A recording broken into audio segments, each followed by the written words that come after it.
his family because his sister and I grew up in the same class, did a lot of things together, and I remember riding to ball games sometimes in the car. His dad was our chauffeur. And as I said, Tim knows a lot about Boonville, and he was giving us a history lesson today as we came. He certainly has done a lot down through the years. He, let's see, graduated in the class of what? 67. Okay. And he attended Westminster College. He received his A.B. degree there and then graduated from law school at the University of Missouri. He practiced law in Columbia. Tim, did you ever practice in Boonville? Yes. That's what I thought. And our table had a little history lesson. Do you know where the Harlan Law Office was in Boonville? Yes. Where? Over Long's Drugstore. On Main Street. Over Long's Drugstore. Above Long's Drugstore. I wonder how you two met. He has served us as a member of the Missouri House of Representatives, and he devoted his efforts during that time with the health care legislation. They may need your help again. He serves and has served as board president of many local and state mental health organizations. His favorite hobby is cooking, and I think you have a son who follows closely in those footsteps. He has authored a 4-generation family cookbook and is a 3-time winner of the Solar Cajun Creole Cook-Off in St. Louis. Good job.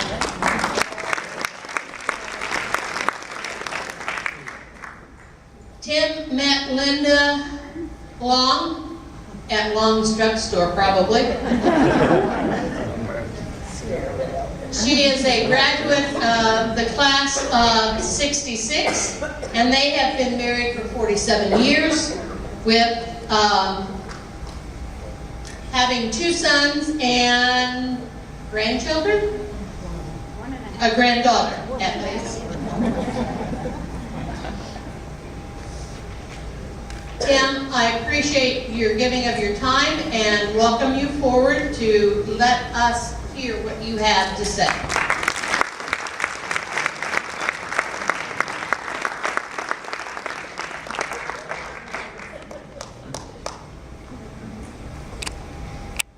Nancy, people have been asking me all evening, am I nervous? And I said no. So about 2 minutes ago, you asked about whether people who taught. The big question at our table was it fought or taunted at Boonville High School?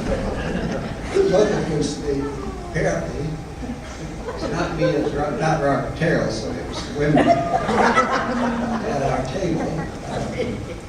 But thank you very much. It's a little hackneyed, but people say my father would have enjoyed it, my mother would have believed it. But I'm honored to speak to you tonight. I feel fortunate to have survived for 613 months since May of 1967. Many of you I started kindergarten with. I remember the day Doug Gobley showed up 2 months after school started, kindergarten. And I even remember when Sue Lucas was the new girl in school in junior high.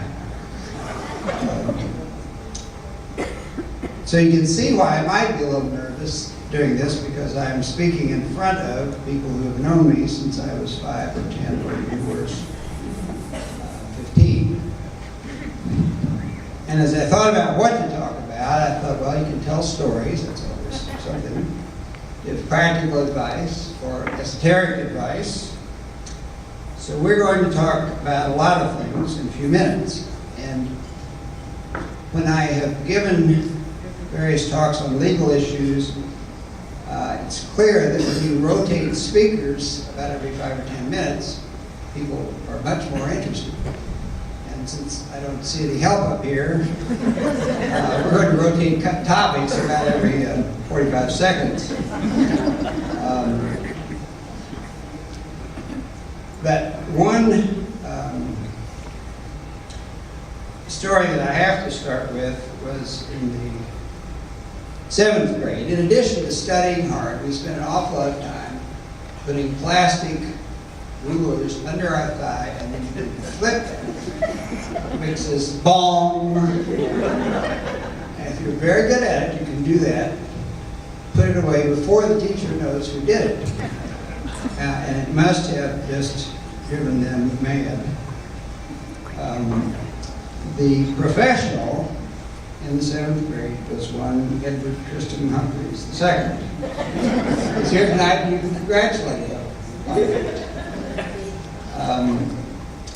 So in science class one day, Ed thought it was an appropriate time, but the master's timing was a little off, and Mrs. Wright saw him do it. Went over, held out her hand, and gave her the ruler. She broke it over her knee, and Mrs. Wright said, "What do you think of that?" Ed says, "Nothing, it's Doug's ruler." And I said I would give you practical advice. The stuff that comes in a purple bottle, it says Kaboom. That is the only thing that will remove water stains from your shower door. That is practical. And back to the esoteric, you hear the phrase, "I can't go home again." You can't go home again, which is actually a book by the name of the book by Thomas Wolfe. And I'm living proof that you can, because if you go out this door, and maybe if it was wintertime and no leaves, you could look over to your left and up 2 blocks, and you can see the house to which my parents brought me from St. Joseph's Hospital in 1949. And my family's lived in this neighborhood for under 13 years. But I think the thing to take away from that is, someone said on the internet recently, if it was somebody on Facebook in this room, you can hold up your hand if you were brave. You can't ever make things like they used to be. And if you think about that, that's true. They're not going to be like they used to be. I think our time is better spent accepting things the way they are and then trying to make them better. You can't take them back the way they used to be. I wasn't going to tell too many stories, but this one I just have to, because I waited 53 years. I was playing football as a sophomore. We had an assignment to take our helmets home and clean them for the Friday night game at Versailles. So I'd washed by. I don't know why I felt a compulsion to dry it, really. But I did, and what would you use? Your sister's hairdryer. And those of you who are old enough will remember they were metal, not plastic, and they got very hot, much hotter than the ones now. So in doing that, I melted mine a little bit. There was a dimple in it. And on the bus, on the way to Versailles, I was sitting by Mike Miller, and I confessed to him what had happened. He said, "You better hope the coaches never see that." So, sure enough, on Monday, in practice, I hit somebody head on, the kind of hit where the coaches run over to see if you're okay, because both people are on the ground. When Fisher saw the dimple in the helmet, stopped practice, called everyone over, and said, "This is the way you play football."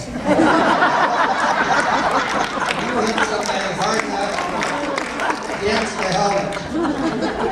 About that time, there was a snicker from the very end from Mike Miller. And Coach Fisher looked at me and said, "Did you drop that helmet?" And I said, "No, I did not." Unfortunately, he was distracted at that point and never asked a follow-up question, what did happen? And I saw him when he was honored last year, and I thought, I could tell him about that, but it wouldn't hurt to go at least another year without it. I think it's good for us to ask what was good about growing up in Boonville, what was good about the Boonville schools. I think one of the things was the size of the town. It reminded me of when I was in Tel Aviv one time, somebody described it as, it's just like New York City. You can get in just as much trouble. It just takes a little longer to find it. In Boonville, it took a little longer, but when you found it, your parents also found out about it. And one time at Laura Street Elliott, I had a slight issue at noon. The principal was not involved. It was not illegal. But I got home at 4 o'clock, and my mother said, tell me about what happened. News travels fast. But I think these invisible restraints were actually good because I think it gave you more freedom. The only rule in our house was we could ride our bicycles anywhere, but we didn't have to be home by dark. Now, with the dedication of the new bridge several years ago, I thought it was safe to confess with a lot of people around.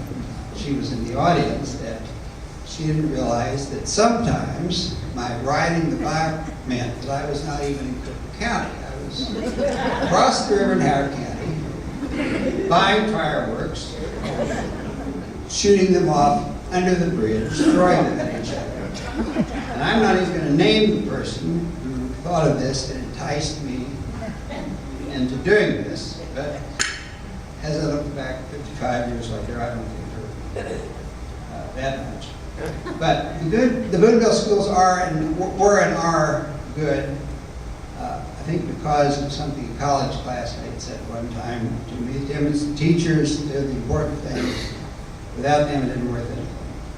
And I look back and remember how Jack Schallenberger and Earl Owen would push us in social studies, and in English, pushing would not even come close to what Luella Rogers expected us to do in English literature.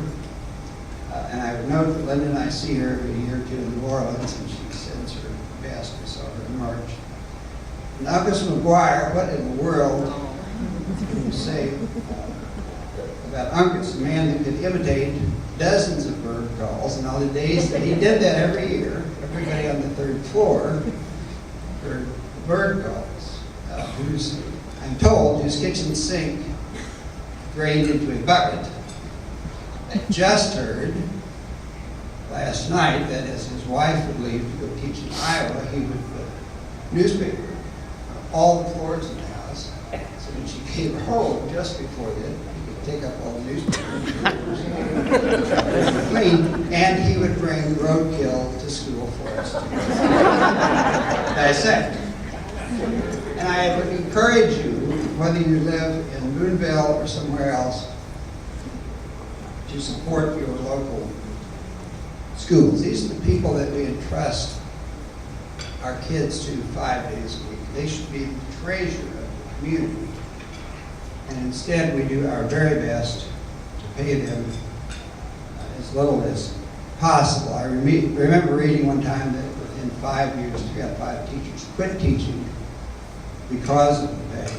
I just heard on the radio that there was some sort of survey, and people who were going into teaching said that almost all of them were discouraged by family and friends because they thought it would not be enough to support a family. So wherever you are, try to be a leader for your local schools. Try to help levy increases because it's important for all of us. The important thing about Boonville was that they had study hall. A lot of schools don't anymore. It's important to me because 52 years ago I had the courage at the end of study hall to go back a few rows and ask Linda Long to be sock hop. Unfortunately, she realized this has been rescheduled because there was an ice storm, and at some point she wondered why I didn't ask her the first time. And I guess I would have to say, well, I just didn't have the courage. But Linda taught in Fulton for 3 years, Columbia for 38 years. I mean, once added up even part-time, she had 4,000 students, which is a lot of lives to get touched. Back to the practical advice. My cousin Christy Angelo gave me for Father's Day the world according to Mr. Rogers. It was always a favorite of mine, and he says that he went swimming even on days that he didn't want to go swimming. He went swimming because it was good enough, it was good for him, and he knew that. However, a more creative approach that used by my sister Heather, she says if you don't want to go on a walk and you need to, just say, okay, I'll just walk to the end of the driveway. You walk to the end of the driveway, you feel sort of stupid and stop it and going back, so you don't go on and walk farther. But even better is, when you're in bed and you say, I need to get up and brush my teeth again. I really don't want to. Just say, I'll brush half my teeth. That will make you really feel better when you're in the mirror, brushing your teeth so you get it all done. Back to the esoteric, I deal with people all the time who don't want to think about getting old or dying. Now, we're all going to do both unless you die young. You don't have a chance to think about getting old. As one client told my partner, Russ, if I die, Russ said, no, this is not an if, it's when. But without the long explanation, I learned from some experts when I was chairing the committee in the House of Representatives that if you're going to have to go to long-term care, you do it before you have to. You wait till you have to and you don't have a choice, you don't have the ability to adjust. It is so much better. It is not easy anyway. And to fill out the appropriate documents so your family can have the appropriate discussions with your physicians involved in life issues. I've been a part of making that decision before. It's not easy. It is easier when you can at least look at a piece of paper and know this is what they wanted to do. And our family also learned that if you decide this is what we're going to do, you may need a different decision next week. The facts have changed, and you need to be ready to revisit those things. I'll just mention a small book that I picked up recently called Make Your Bed, Little Things That Can Change Your Life and World. It's by Admiral William McRaven, who, if you want to know about the making your bed, you can go to YouTube because that was part of his commencement speech at the University of Texas, and it has been watched 10 million times. But one of the punishments for the SEALs as they were training was to be a sugar cookie, which is when you swam in the ocean and you have to get out and roll in the sand, and then for the rest of the day you have this awful sand all over you. And the SEAL officer said, Mr. Mack, do you know why you're a sugar cookie today? And he said, no. He said, it's because life isn't fair. And it's better if you learn that now than later. Linda has told a lot of people that she didn't realize life wasn't fair until she was 40, and she wished she had known that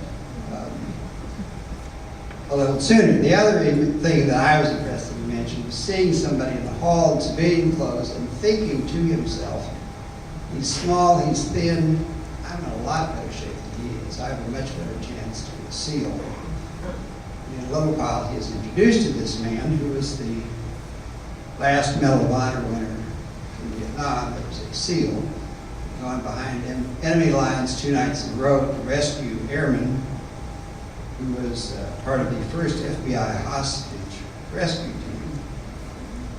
Raven thinks, I was thinking, this man doesn't have what it takes to be a SEAL. His point is that it's how much heart you have that makes a difference. I'm also fond of the book, All I Really Needed to Know, I learned in kindergarten, which was published in 1986. And Robert Fulghum says he was going through his annual credo. He would make a list of this is what I believe, this is what I'm about.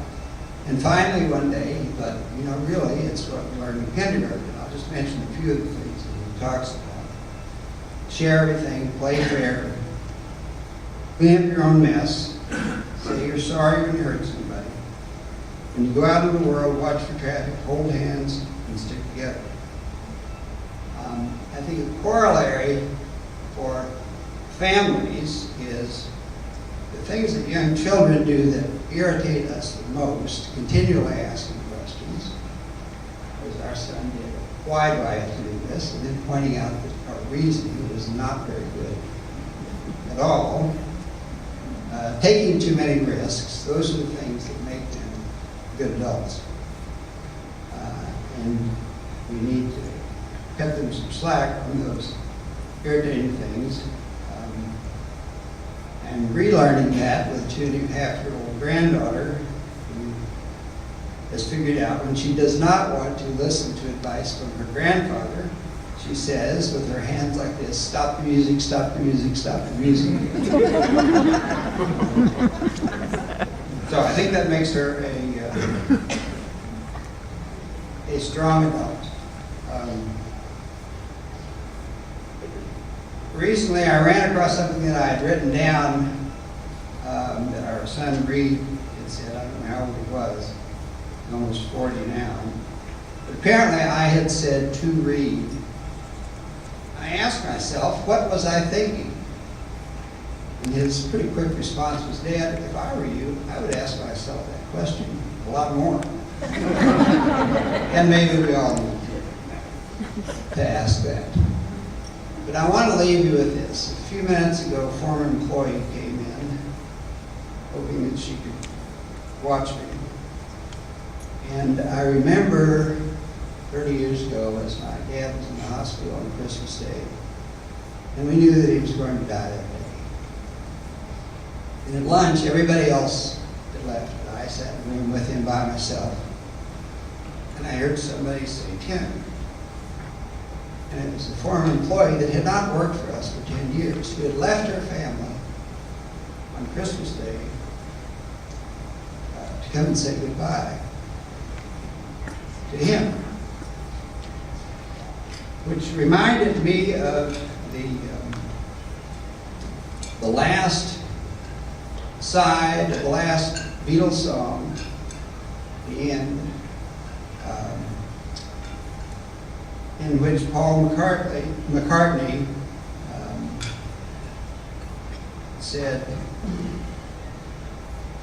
"And in the end, the love you get is equal to the love you give." So, I want to say from again from me, thank you to Boonville, because you've done so much for us. Thanks.